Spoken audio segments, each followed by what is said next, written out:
ऐसे आ गया जहन में कि जल्द से जल्द इलेक्शन करा दिए जाए। हम इलेक्शन से भागने वाली बात नहीं कर रहे। हमारा स्टेटमेंट रिकॉर्ड पे है कि हम हल्का बंदियां बेहतर चाहते हैं। अगर इतनी जल्दी थी तो जब मेरा टेन्योर खत्म हुआ था 2020 अगस्त में, तो 120 डेज के बाद इलेक्शन करवा देने चाहिए थे।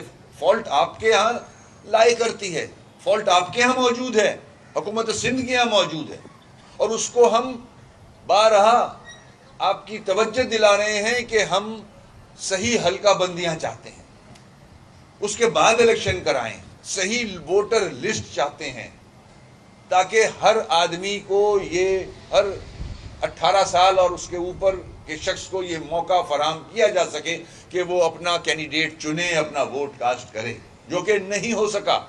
आपने टर्न आउट भी देख लिया हमारी इस बाइकॉट की वजह से। डिस्ट्रिक्ट सेंट्रल की पूरी मेरे पास लिस्ट है, जहां जहां ये टर्न आउट हुआ है।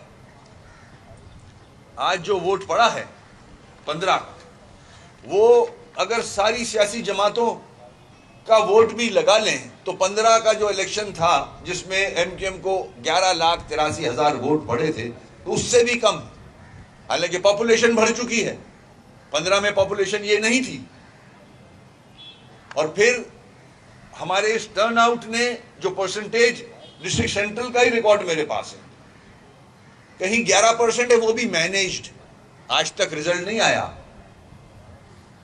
पोलिंग स्टेशंस की बात कर रहा हूं, कहीं 11% है, कहीं 5% है, कहीं 8% है, बहुत जगह 8% है, 5% है, 4% है, 5, 5, 4, 5, 7, 5, 7, 7, 9।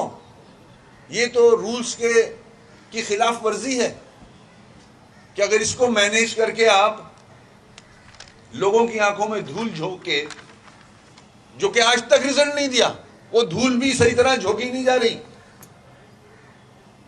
5 दिन गुजरने के बावजूद आज स्टेक होल्डर्स डिमांड कर रहे हैं कि इस इलेक्शन को नल एंड वॉइड करार दिया जाए।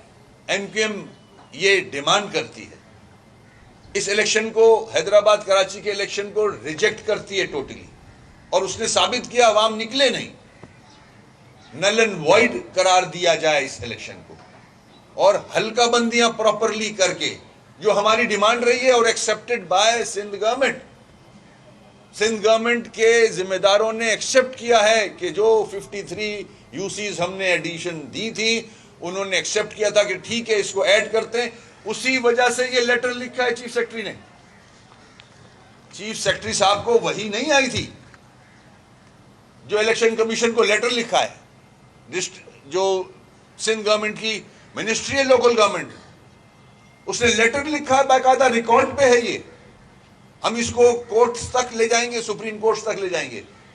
जब सिंध गवर्नमेंट के पास पावर्स हैं एज पर द SLGO 2013, तो इलेक्शन कमीशन को पाबंद होना चाहिए था उसका, और नई हल्का बंदियों में जाना चाहिए था। क्या फायदा हुआ इस इलेक्शन का? आप देख रहे हैं ना, रिजल्ट आज तक आया है, और जिस तरह से जूतियों में दाल बट रही है, जिस तरह से 3 जमातें कुछ तय ही नहीं कर पा रही। मेयर आने का तो मामला बहुत आगे है, अभी बहुत सारे मजीद इलेक्शंस बाकी हैं, रिजर्व सीट्स का मामला बाकी है। ये कराची के साथ क्या खिलवाड़ किया जा रहा है। ये चंद तहफ़्फ़ुज़ात एमक्यूएम पाकिस्तान के थे जो हम चाह रहे थे आपके सामने रखे जाएं। हमारी फिर इलेक्शन कमीशन से बड़ी हम्बली रिक्वेस्ट करूंगा कि बड़ा शहर है, ये रिपीट कर रहा हूं, 3.5 करोड़ से ज्यादा की आबादी का शहर है, सबसे ज्यादा टैक्स देता है, 2 पोर्ट्स हैं, प्रॉपरली मैनेज किया जाए यहां के इलेक्शंस को। और इलेक्शंस कराने की जो आप पे पाबंदी है, वो फेयर एंड फ्री इलेक्शन कराने की पाबंदी है, धांधली ज़दा इलेक्शन कराने की पाबंदी नहीं है आप पे। आप आईनी तौर पे पाबंद हो कि फ्री एंड फेयर इलेक्शन हो। तो क्या ये फ्री एंड फेयर इलेक्शन है?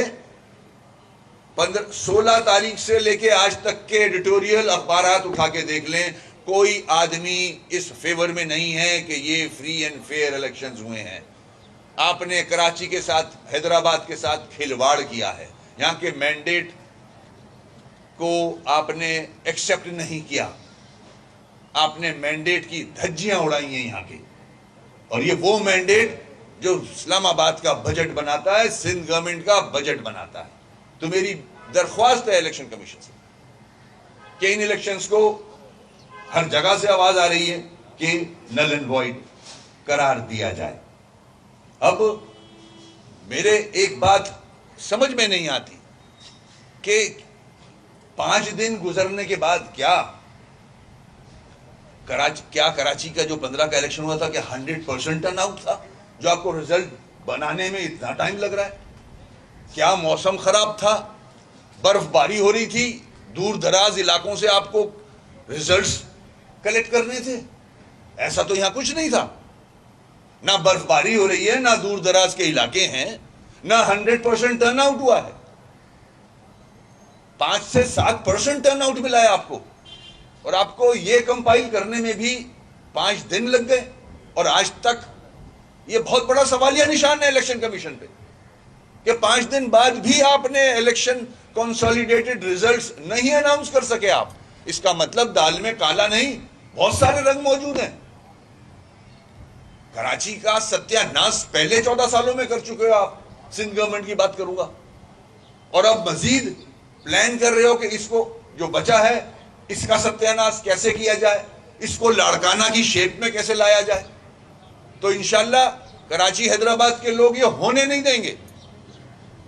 जो आपकी प्लानिंग चल रही है उस प्लानिंग को कामयाब नहीं होने देंगे। तो मैं चीफ जस्टिस साहब से भी रिक्वेस्ट करूंगा कि कराची हैदराबाद के लोगों ने इस इलेक्शन को बहुत सीरियसली लिया है, क्योंकि असल डेमोक्रेसी, असल जमहूरियत इस ग्रास रूट लेवल से ही आती है। अगर आप इन इलेक्शन को, इन लोकल बॉडीज के इलेक्शन को इस तरह से सबोटाज करोगे, इस तरह से जेरीमेंडरिंग करोगे, इस तरह से रिगिंग करोगे, तो आगे क्या मैसेज जाएगा? प्रोविंशियल असेंबली में किस किस्म के लोग आके बैठेंगे, नेशनल असेंबली में किस किस्म के लोग आके बैठेंगे? पाकिस्तान के मैंडेट का वैसे ही आपने सत्यानाश किया हुआ है कराची को सही ना गिन के। मजीद इसमें बिगाड़ पैदा ना किया जाए। सुप्रीम कोर्ट के चीफ जस्टिस साहब, मेरी रिक्वेस्ट है आप इस पे सो मोटो लें। कराची के रिहायशी, कराची के लोग नाराज हैं ज्यादतियों की वजह से। मैं उम्मीद करता हूं कि एमकेएम पाकिस्तान की इन सजेशंस को इदारे सीरियसली लेंगे। शुक्रिया। 16 और वोट 34 जी।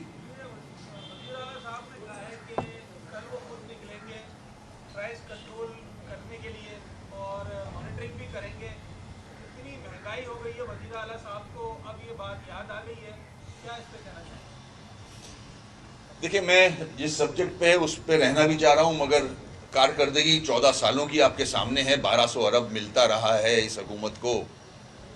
कराची के लोग पूछते हैं कि ये 1200 अरब लगा कहाँ 14 सालों में? हर साल 1200 अरब मिलता है।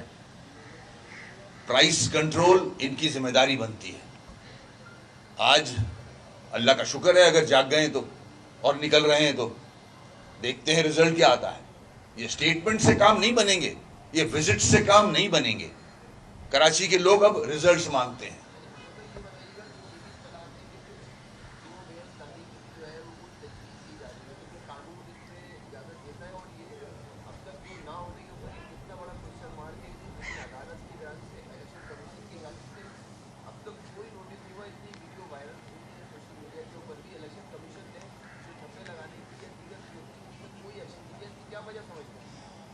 बड़ा अफसोस होता है ये सारी चीजें देख के। मैं भी इसी पॉइंट को आज सुबह देख रहा था कि इतनी जगहों से कंसर्न आ रहे हैं सामने, मगर इलेक्शन कमीशन भी खामोश है। उसने ये जरूर एक जगह कहा है कि इरेगुलरिटीज हुई हैं इलेक्शन, मगर ये काफी नहीं है।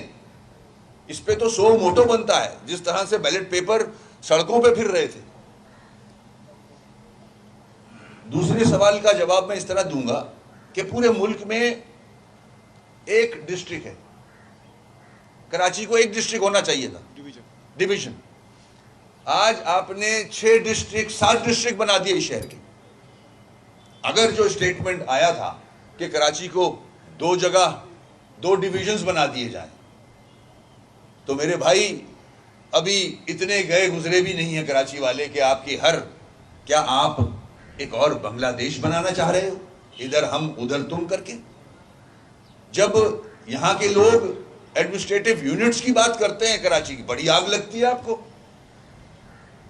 आप कराची के साथ खिलवाड़ किए जाओ, पहले 6 डिस्ट्रिक्ट फिर 7 डिस्ट्रिक्ट, अब 2 डिवीजन बनाने के चक्कर में हो। हम सिंधु देश नहीं बनने देंगे कराची को। यहां का बच्चा बच्चा आपके सामने खड़ा होगा। अगर आपकी ये प्लानिंग है तो फिर ये ख्वाब ही रहेगा आपका। ये बता दीजिए कि आपने इलेक्शन कमीशन से सवाल उठाए हैं, इमरान खान भी और उनकी पार्टी भी इलेक्शन कमीशन और चीफ इलेक्शन कमिश्नर पर सवाल उठाती रही है। क्या इस हवाले से इमरान खान से कोई बात हो सकती है या इलेक्शन कमीशन के ऊपर? और दूसरी बात ये कि 35 जो फीसद मंजूर किए गए उनमें कुछ नशिस्तों पर कराची में भी इलेक्शन होने जा रहे हैं। PTI ने तो फैसला किया कि वो अपना उम्मीदवार नहीं खड़ा करेगी। क्या MQM इत्तेहादी होने के नाते उनके उस पर इलेक्शन में जाएगी नशिस्तों पर?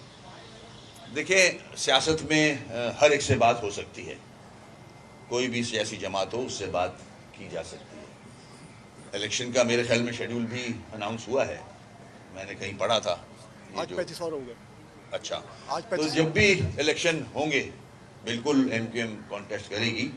और मैं फिर से रिपीट करता हूं कि हुकूमत सिंध को पाबंद करता हूं, हुकूमत सिंध को ये कहता हूं कि जिस तरह से आप कराची की डेमोग्राफी का सत्यानाश कर रहे हो, टोटल तब्दील करके रख दी है, अब मजीद इसको हम खराब होने नहीं देंगे। हम आपको रोकेंगे, हम आपको CM हाउस के दरवाजे पे रोकेंगे। ये मैं वार्न कर रहा हूं। अगर कराची के साथ आपने इसी तरह खिलवाड़ किया जिस तरह आपकी प्लानिंग है, तो हम आपको रोकेंगे। अच्छा भाई, ये बता दें भाई, अभी आपने इलेक्शन के हवाले से MQM की क्या स्ट्रेटजी है? क्या MQM इस इलेक्शन को लेके कोर्ट जाएगी? कोर्ट में ऑलरेडी हैं हम, और ये जो सिंध गवर्नमेंट का मवाद मिला है हमें, जो लेटर्स लिखे हैं 10-1 को हटाने के लिए, विड्रॉ करने के लिए, और रिक्वेस्ट पे रिक्वेस्ट दी गई है, मगर इलेक्शन कमीशन ने नहीं सुनी। सुनना चाहिए था, लोगों का कंसर्न था ये। हम मैंडेट रखते हैं, हमारे पास 2/3 मेजोरिटी थी इससे पहले वाली हुकूमत में, तो ये मेरी नजर में वायलेशन है। मैं इलेक्शन कमीशन से हम्बली रिक्वेस्ट करूंगा कि इसको रिव्यू करें।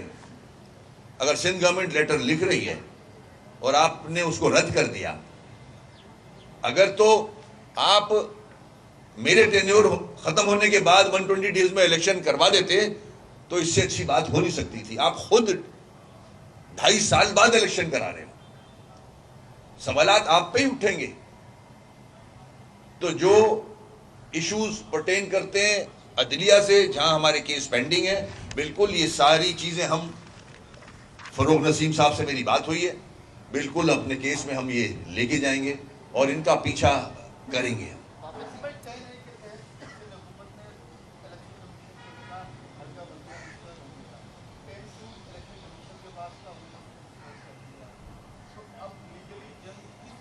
मुस्तरद करने के पावर्स नहीं हैं। सिंध गवर्नमेंट के पास पावर्स हैं कि अगर वो समझते हैं कि हल्का बंदियों में कहीं एम्बिग्युइटीज हैं, तो जैसे वो इलेक्शन कमीशन को पाबंद कर सकते हैं कि इस टाउन में इतनी हल्का बंदियां कराएं, इतनी यूसीज बनाएं, और इलेक्शन कमीशन पाबंद होता है और वो यूसीज बनाता है। और जब वही हुकूमत ये कह रही है कि ये हल्का बंदियों में एम्बिग्युइटीज हैं, तो इलेक्शन कमीशन को रोकना चाहिए था और as per government's instruction request उसको एग्जीक्यूट करना चाहिए था।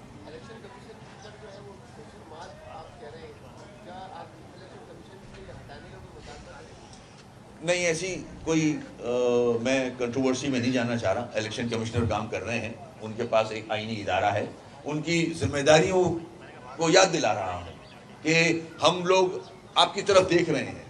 हमारी मुलाकातें भी हुई हैं माजी में, कॉम्पिटेंट ऑफिसर हैं और मैं फिर से इस सवाल के हवाले से भी उनसे रिक्वेस्ट करूंगा कि ये एमक्यूएम का कंसर्न नहीं है। आज पूरा कराची हैदराबाद ये सवाल कर रहा है ये किस किस्म का इलेक्शन हुआ है। ये ऐसा इलेक्शन किसी ने देखा नहीं है कराची में कि एक एमपीए बैलेट बॉक्स के सील तोड़ रहा है खड़ा हुआ और मीडिया में आ गया, पूरे मीडिया में आया हुआ है कि बैलेट पेपर्स पे स्टैंप लग रही हैं, सड़क पे बैलेट बॉक्सेस नजर आ रहे हैं। ये सैलाब आ गया था, यहाँ क्या हुआ था इस शहर में कि इलेक्शन के बैलेट पेपर्स सड़क पे थे, बॉक्सेस सड़क पे थे, लोग अंदर घुसे हुए थे, आइसोलेशन में जो पोलिंग स्टेशंस थे उधर थप्पे लग रहे थे। ये मैं कह नहीं रहा, रिकॉर्ड पे ये चीजें, और क्या शवाहिद चाहिए।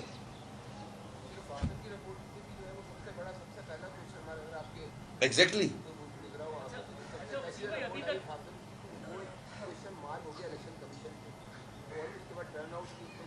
बिल्कुल ऐसा है। सवालिया निशान मैं कह रहा हूं, मैं तो शाबाश दूंगा कराची को कि अपने हकूक के लिए कराची खड़ा है, हैदराबाद खड़ा है, साबित किया उन्होंने। आप टर्न आउट देख लें, खास तौर पे सेंट्रल का टर्न आउट। तो और क्या चाहते हैं? मतलब आप इलेक्शन कराते हैं अवाम की राय लेने के लिए, मगर आपका जो पास्ट रहा है कि राय को तो छोड़ें, आपने गिना ही नहीं है पूरा कराची को। 3.5 करोड़ की आबादी को 1.5 बना दिया आपने। चाह क्या रहे हैं आप, ताकि ये बता दें कराची के लोगों को।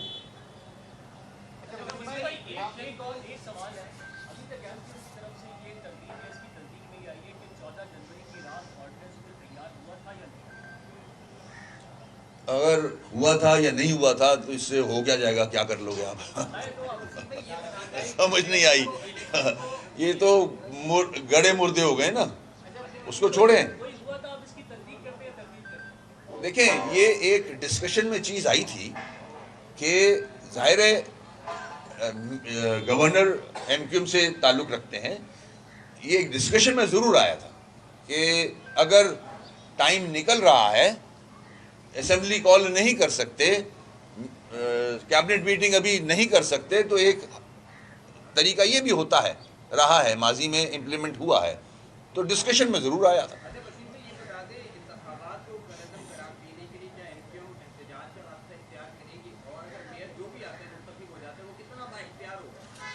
देखें, हमने पूरी कोशिश की, नेक नियति से दोनों पार्टियों के साथ एग्रीमेंट किया। बड़ा अच्छा सवाल किया आपने, पीपल्स पार्टी से भी और नून से भी। हमने अपने मफाद की खातिर ये एग्रीमेंट नहीं किए थे। हमने पीटीआई से भी जो एग्रीमेंट किया था वो कराची के इश्यूज पे किया था, उसको छोड़ के इनसे एग्रीमेंट किए थे कि ये इश्यूज रिजॉल्व हो जाएंगे।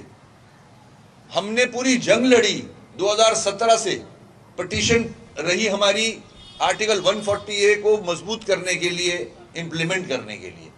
जाते जाते गुलजार साहब भी एहसान कर गए कराची के लोगों पे कि कोई 8 से 10% इख्तियारात की बात कर गए, वो भी इंप्लीमेंट नहीं हो रहा। आज जो फैसला सुप्रीम कोर्ट का आया था वो आज तक इंप्लीमेंट नहीं हो रहा, उसके लिए भी हम रिक्वेस्ट करते फिर रहे हैं।